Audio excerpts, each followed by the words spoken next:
கடவுளர் அனைவருக்கும் இனிய மாலை வணக்கம். சித்தர்கள் வரலாறு என்கிற வகையிலே நாம் சித்தர்களை பற்றி பார்த்து கொண்டிருக்கிறோம். அந்த வகையிலே சிறிது காலத்திற்கு முன்னர் வரை நம்மிடையே வாழ்ந்து ஜீவசமாதியாக இருக்கின்ற என்னுடைய மகா குருநாதர் குரவிபாளையம் மகான் ஸ்ரீலஸ்ரீ கோடி சுவாமிகள் அவர்களை பற்றி சிறிது நேரம் இன்று சிந்திக்க இருக்கிறோம். பல நூறு ஆண்டுகளுக்கு முன்னர் வாழ்ந்த சித்தர்கள், அவர்கள் பாடிய பாடல்கள், இதெல்லாம் நம்மிடத்திலே சித்தர் இலக்கியமாக இருக்கின்றது. ஆனால் சித்தர்கள் தொடர்ந்து இருந்து கொண்டிருக்கிறார்கள், இன்றும் நம்மிடையே வாழ்கிறார்கள், வாழ்ந்து கொண்டிருக்கிறார்கள். அப்படிப்பட்ட ஒரு மகா சித்தர் பொள்ளாச்சிக்கு அருகில் உள்ள குரவிபாளையம் என்னும் சிற்றூரில் 1962ஆம் ஆண்டிலிருந்து 1994ஆம் ஆண்டு வரை நம்மிடையே இருந்திருக்கிறார். இந்த கோடி சுவாமிகள் என்று சொல்லக்கூடியவருடைய இயற்பெயர் என்ன யாருக்கும் தெரியாது. அவருடைய பெற்றோர்கள் யார் என்பது யாருக்கும் தெரியாது. அவர் எங்கிருந்து வந்தார், எப்படி வந்தார் என்பது யாருக்கும் தெரியாது. எத்துணை காலம் அவர் வாழ்ந்தார் என்பதும் தெரியாது. ஆனால் அவருடைய பக்தர்கள் பலவிதமாக சொல்லுகிறார்கள். அவர் கிட்டத்தட்ட 300 ஆண்டுகளுக்கு மேலாக வாழ்ந்தவர் என்று அறியப்படுகிறார். அவரே ஒரு முறை நான் 400 தீபாவளிகள் கண்டவன் என்று சொல்லியிருக்கிறார். வருடத்திற்கு ஒரு முறை தீபாவளி வருகிறது என்று கொண்டால் 400 ஆண்டுகள் வாழ்ந்து ஒரு மகா சித்தர் என்று நாம் எடுத்துக்கொள்ளலாம். அது மட்டும் இல்லாமல் நம்ம சித்தர்கள் பல சித்துக்கள் பெற்றவர்களாக இருப்பார்கள்.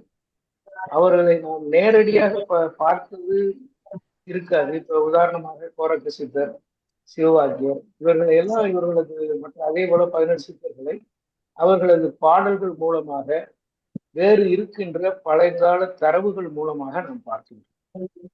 ஆனால் எனது மகா குருநாதர் குரவிபாளையம் ஸ்ரீ கோடி சுவாமிகள் ஒரு மகா சித்தர் நம்மிடையே வாழ்ந்திருக்கிறார். கண்ணெதிரே நாம் பார்த்திருக்கிறோம், அவரை தொட்டு வணங்கி இருக்கிறோம், ஆசி பெற்று இருக்கிறோம். அவருக்கு உலகம் தழுவிய பக்தர்கள் உண்டு. பல்லாயிரக்கணக்கான பக்தர்கள் இருக்கிறார்கள் என்பது மிக ஆச்சரியமான உண்மை. ஆனால் அவர் எங்கிருந்து வந்தார் என்பது பெரும் புதிராக இருக்கிறது.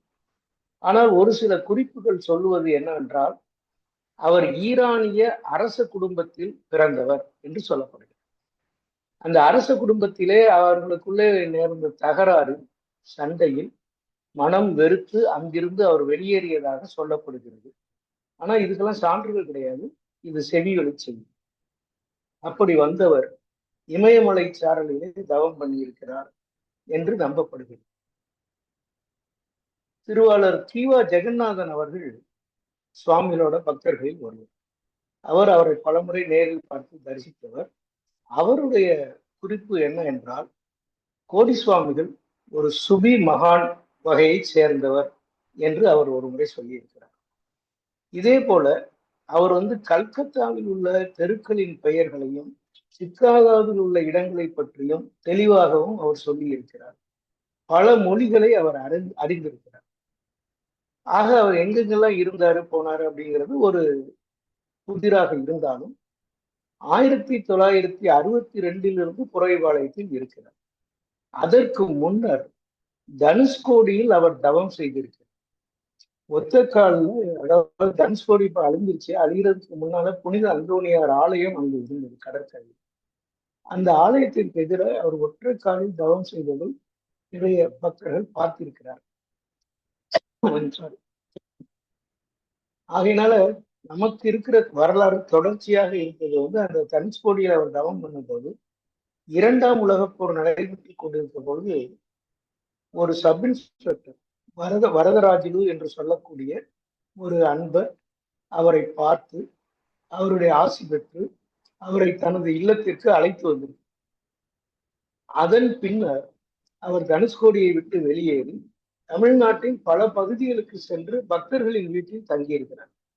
அவர் அப்படி சென்ற இடங்கள் மதுரை, திருச்சி, பழனி, சென்னை, இப்படி பல இடங்களுக்கு அவர் சென்றிருக்கிறார். பல இடங்களில பல லீலைகளும் புரிந்திருக்கிறார்.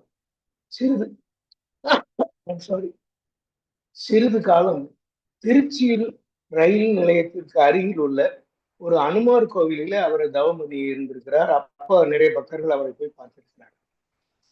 62ஆம் ஆண்டு நெய்க்காரப்பட்டி ஜமீனுக்கு சொந்தமான கோவை ரேஸ் கோர்ஸில் உள்ள ஒரு பங்களாவில் அவர் இருக்கும் பொழுது புரவிபாளையம் ஜமீன்தார் அவரை பார்க்க வந்திருக்கிறார்.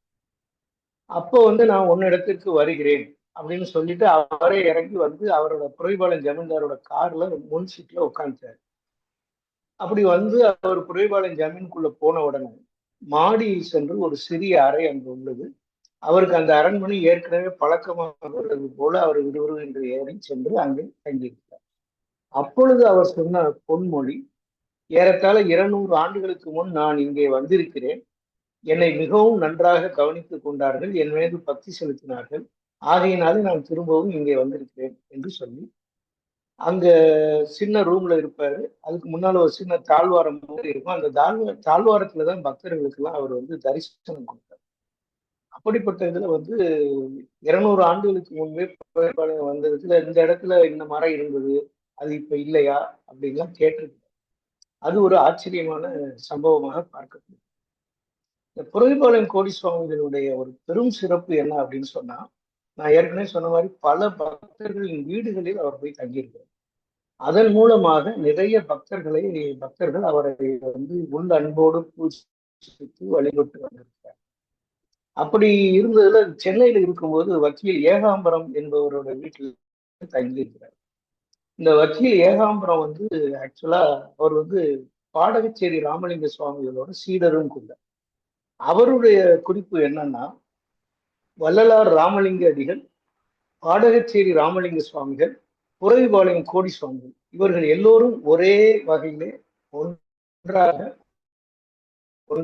ஒன்றாக அதை அவர் வக்கீல் அவர்கள் சொல்லியிருக்கிறார்கள். வேறு சில பக்தர்கள் என்ன சொல்லுகிறார்கள் என்றால், இவர் சீரடி சாய்பாபாவினுடைய அவதாரம் என்று சொல்கிறார்.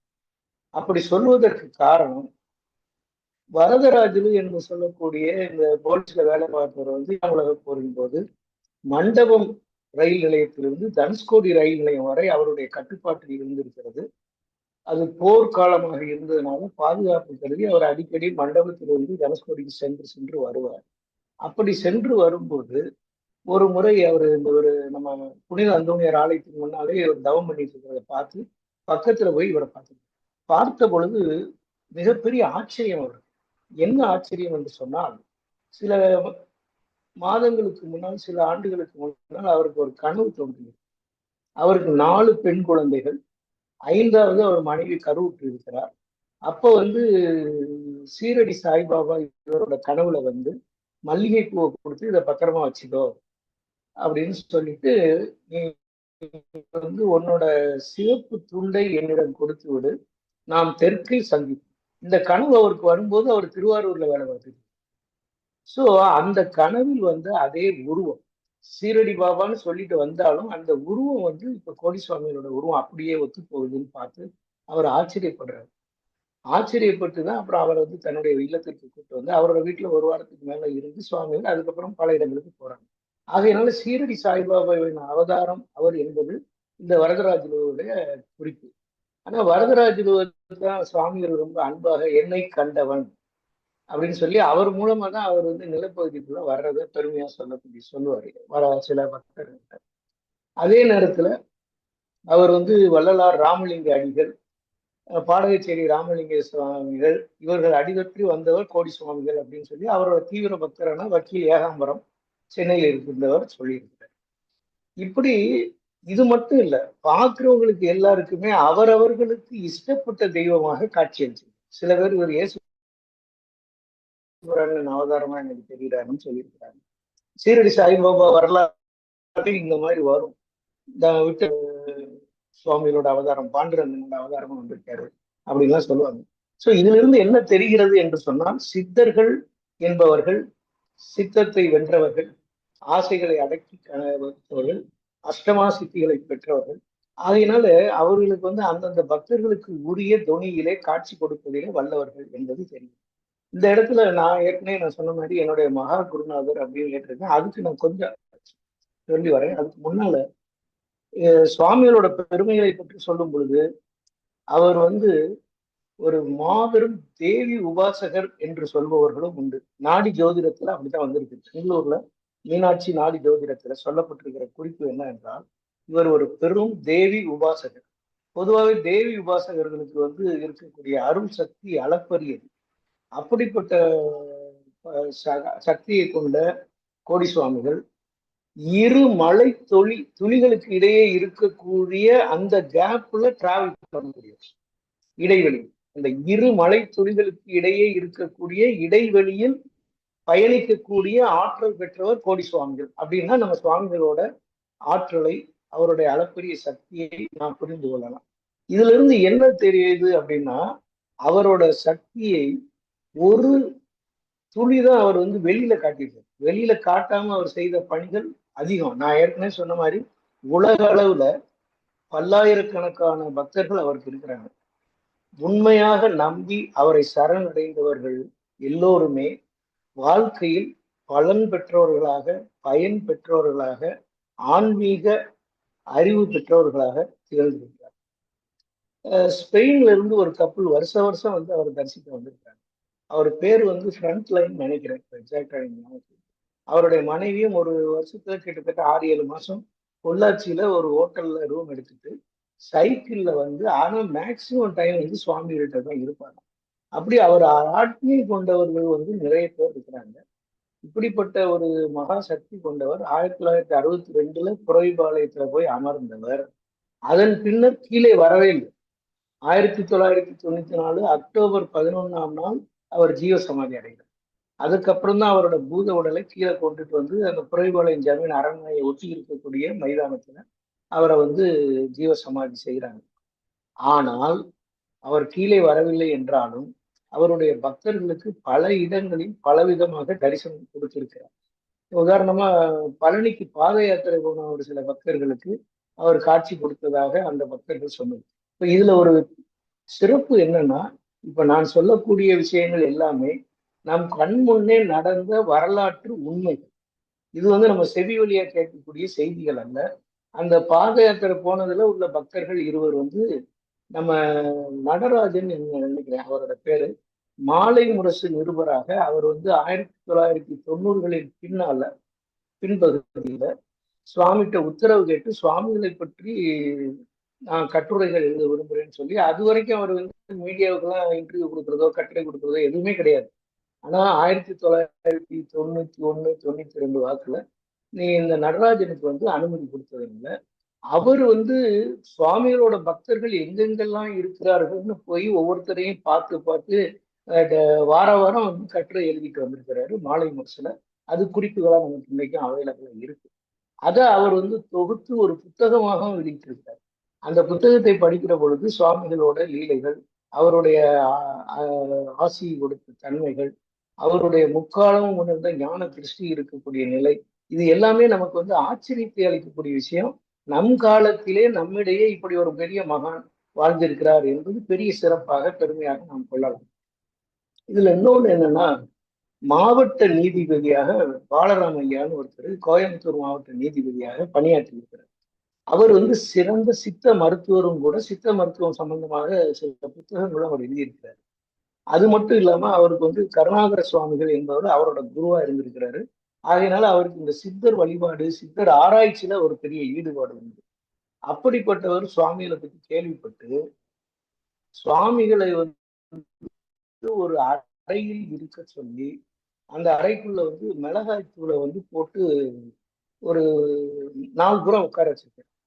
அப்ப அந்த மிளகாய் தூள்ல இருந்து வரக்கூடிய அந்த நெடி நம்மளால 2 நிமிஷம் கூட தாங்க முடியாது. ஆனா ஒரு நாள் கழித்து திறந்து பார்க்கின்ற பொழுது அவர் சிரித்த முகத்தோடு வெளியிலே வந்திருக்கார். அதை பார்த்து பலராம் ஐயா வந்து மாலை முரசுக்கு ஒரு பேட்டி கொடுத்திருக்கார்.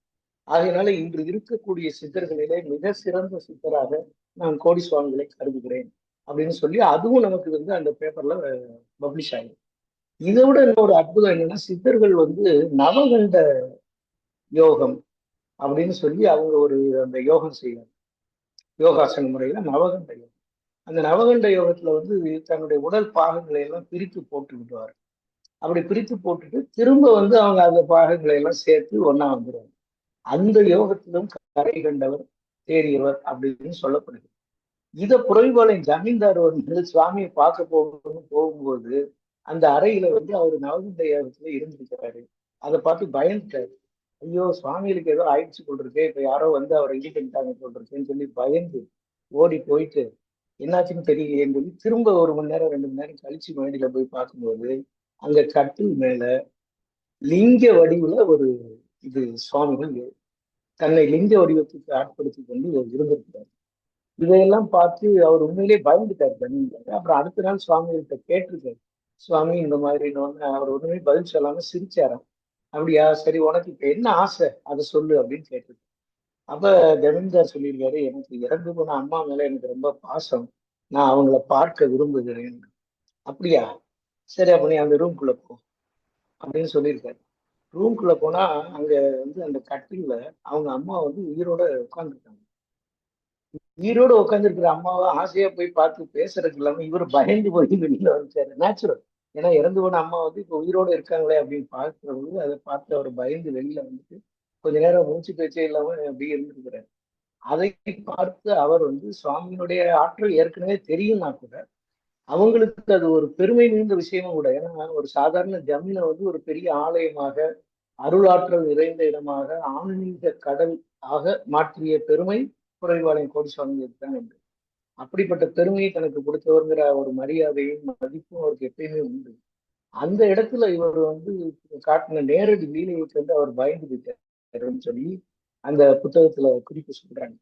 ஆக இதெல்லாம் வந்து நான் சொல்றது வந்து ஒரு கடலில் இருக்கக்கூடிய ஒரு துளி கடல் நீர் தான் அவரோட இதை பத்தி நான் சொல்லியிருக்கேன். இன்னும் நிறைய லீலைகள் புரிஞ்சிருக்கிறாங்க. ஒவ்வொருத்தருக்கும் ஒவ்வொரு அனுபவம் உண்டு. நான் வந்து ஒரு என்னோட குருநாதரா நான் ஏற்றுக்கிட்டேன்னு சொல்லி உங்கள்கிட்ட எல்லாம் ஏற்கனவே பல முறை சொல்லியிருக்கிறேன். ஒரு குலதெய்வ வழிபாடும் ஒரு மகானோட வழிகாட்டுதலும் இருந்தால் ஒருவருடைய வாழ்க்கை பயணம் சிறப்பாக அமையும்.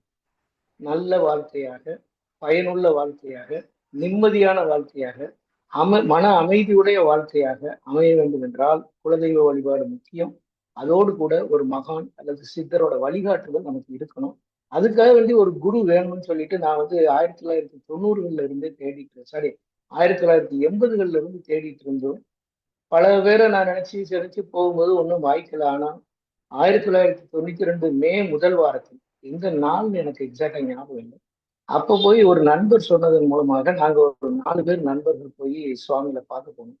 முதல் தடவை பார்க்கிற பொழுது அவர் ஒரு வெண்தாடி வேந்தராக இருந்தார். வெண்தாடி வேந்தர்னா சிங்கம் மாதிரி. அவர் பார்த்த உடனே ஒரு 30-40 அடி தூரத்துல அவரை பார்க்கிற பொழுது மனம் அவரிடத்திலே அப்படியே சரணடைந்து விட்டது. அன்றிலிருந்து மானசீகமாக நான் அவரை குருநாதராக ஏற்றுக்கொண்டேன். அதற்கு அவருடைய அனுமதியும் எனக்கு கிடைத்தது. சிலது வந்து நம்ம சிம்பாலிக்கா சொல்லுவோம். அந்த மாதிரி கிடைச்சதுனால அவர்கிட்ட போய் நிறைய பேசலாம் முடியாது. அவரோட சிறப்பே என்னன்னா அதிகம் பேச மாட்டார். கோடி உண்டாகும், கோடி கோடியாய் பெருகும் இப்படின்னே சொல்றதுனால அவர் கோடி சுவாமிகள் என்று அழைக்கப்படுகிறார் சொல்லுவாங்க. அவர்கிட்ட எனக்கு ரொம்ப பிடிச்ச விஷயம் என்னன்னா சமத்துவம். உண்மையான சமத்துவத்தை நாம் பார்க்க வேண்டும் என்று சொன்னால் குறைபாளையம் கோடி சுவாமிகளின் சன்னதியில் தான் பார்க்க முடியும். எல்லாரும் படித்தவன் படிக்காதவன், பணம் உழையவன் இல்லாதவன் எல்லாரையும் ஒரே மாதிரி பார்க்கக்கூடிய ஒரு அற்புதமான சித்தர், மகா சித்தர். நம்ம அங்க உள்ள போகும்போதே அவருக்கு கண்ணாடியில பாக்குற மாதிரி இந்த வர்றவன் யாரு என்ன ஏதுன்னு அங்க எல்லாம் அவருக்கு அப்படியே அப்பட்டமா தெரியும். அதனால சில பேரை அடிச்சு விரட்டிடவே செய்வார். அயோக்கியர்கள் உள்ளே நுழைய முடியாது. ஆனா இன்னும் சில பேரை திட்டுவார். ஏன்னா அவனை நான் பக்தரா ஏற்றுக்கொண்டு திட்டுவார். அவனை தொட்டி இருக்கின்ற பீடைகளும் ஈவில் போர்சஸும் வெளியேற வேண்டும் என்பதற்காக அவர் திட்டிய நிகழ்ச்சிகளும் உண்டு என்று பதிவு செய்யப்பட்டிருக்கிறது.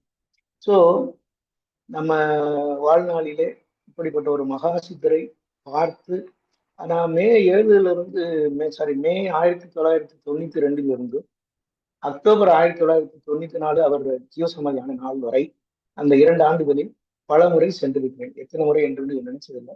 ஆனா அங்க போய் அவர்கிட்ட உட்கார்ந்தா இந்த 20 நிமிஷம் அப்ராக்சிமேட்டா ஒரு நாளிகைன்னு வச்சுக்கலாம். அந்த மனம் அடங்கும். நமக்கு சில சந்தேகங்கள் வரும். அந்த சந்தேகங்களுக்கு அவர்களிருந்தே குறிப்பாக நமக்கு அதற்குரிய விடையும் கிடைக்கும். அதுதான் அதை உள்ள சிறப்பு. அவர் பேசணும்னு அவசியம் இல்லை, ஆனா நமக்குரிய ஐயத்திலேயே அவர் தெளிவுபடுத்துவார். அது மட்டும் இல்லாமல் நம்ம சில நேரங்கள்ல வந்து தப்பு பண்றோம் அப்படின்னு சொன்னா அவருடைய கண்ணிலேயே அதை காட்டுகிறது. இந்த நேர்த்திரை தீட்சை வழங்குவதில் குறைபாளையம் கோடி சுவாமிகள் வந்து அற்புதமான சித்தர். அவரை கண்ணை பார்த்தாலே, கண்ணை எப்பயுமே அரக்கண்ணு திறந்து வச்சிருப்பாரு, சில நேரங்கள்ல மட்டும் அப்படி ரெண்டு கண்ணை அப்படி திறந்து பார்க்கிற பொழுது லேசர் ஒளி பாய்ந்த மாதிரி இருக்கும். அப்படிப்பட்ட ஒரு அருமையான தீட்சை கிடைக்கும்.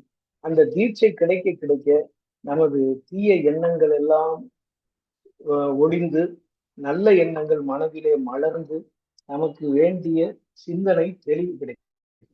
அதனால என்னோட, அதாவது நான் அவரிடம் வந்து பெற்ற பாடம் என்ன என்றால், மனம் புத்தி சிந்தை இவற்றில் தெளிவு வேண்டும். தெளிந்த மனம் வேண்டும், தெளிந்த புத்தி வேண்டும், தெளிந்த சிந்தை வேண்டும். இது இருந்தாலே நாம எடுக்கக்கூடிய முடிவுகள் தீர்க்கமாக நல்ல முடிவுகளாக இருக்கும்.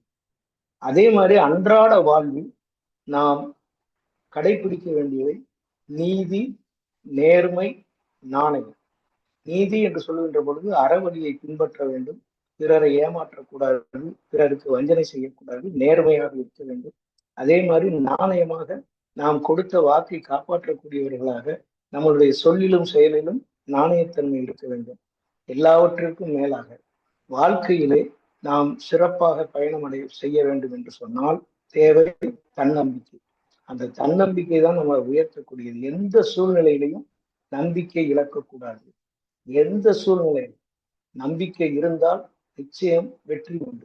ஸோ அந்த தன்னம்பிக்கை, விடாமுயற்சி, அஞ்சா நெஞ்சம், இதை நீ மேற்கொள்ள வேண்டும் என்று எனது குருநாதர் எனக்கு கட்டளையிட்டிருப்பதாக நான் நினைத்து அந்த பாதையிலே பயணிக்கிறேன். தெளிந்த மனம், தெளிந்த புத்தி, தெளிந்த சிந்தை, நீதி, நேர்மை, நாணயம், தன்னம்பிக்கை, விடாமுயற்சி, அஞ்சா நெஞ்சம், இதை பின்பற்றினால் கோடி சுவாமிகளோட அருளாசி பரிபூர்ணமாக கிடைக்கும். நம் அனைவருக்கும் சுவாமிகளோட அருளாசி கிடைக்க வேண்டும் என்று வேண்டி பொறுமையாக கேட்ட உங்கள் அனைவருடைய பொற்பாதங்களை வணங்கி இந்த உரையை நிறைவு செய்கிறேன். நன்றி, வணக்கம்.